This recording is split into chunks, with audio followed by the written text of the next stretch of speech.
So for this unit of work, we're going to look at making a number of words, 2 words, look like their meanings. It will involve you deciding which words you want to work on and then change them, change their color, change the shape of the word to make their word look like the meaning. So for example, this person has taken the word look. He's changed the 2 O's into a pair of spectacles. One could be critical because he hasn't changed the L or the K in any way, but I think it's still a successful piece.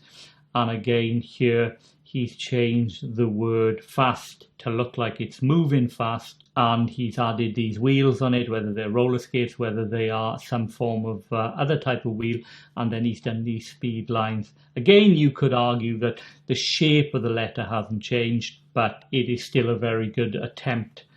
You can use a page, either landscape or portrait, and half a page for each word. If we look at another example, so this is what I'd call an excellent example, 9 or 10 out of 10.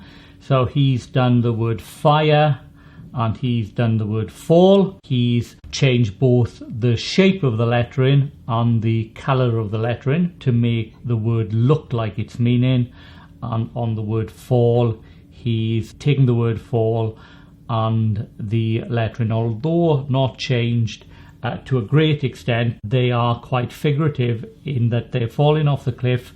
You've got these little ideas of they've got little faces and mouths, and they are apparently crying out, screaming as they fall off the cliff. So again, a very good example. Didn't need to do the background color, but extremely well presented.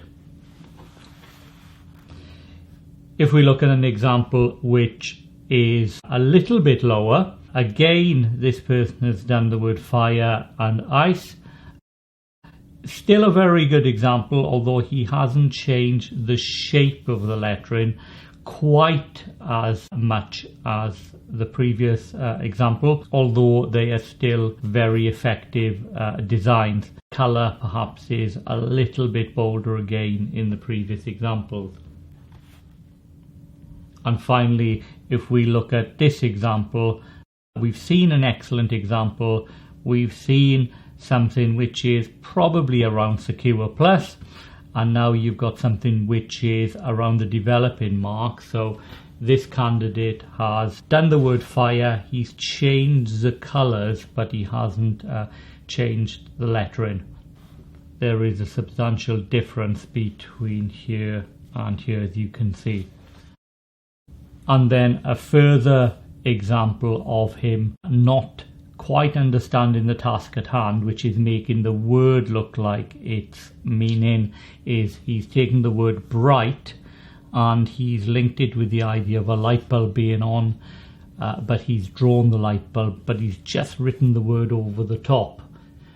Whereas perhaps a more effective way to approach it would have been to use the elements which are contained within a light bulb, So this is an example of a very clever and effective design.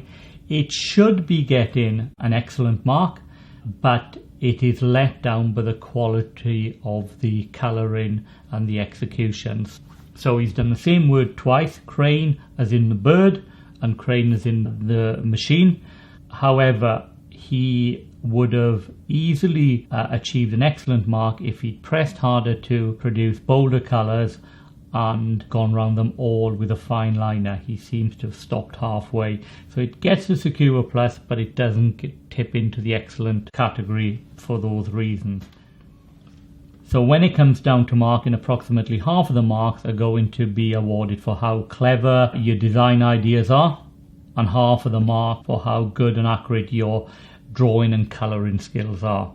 So when we're judging how clever the ideas are, we are looking at, are they original? So if you do fire in a similar way to the examples I've shown, it would be an original approach. Have you changed the colours to make them relevant to your word?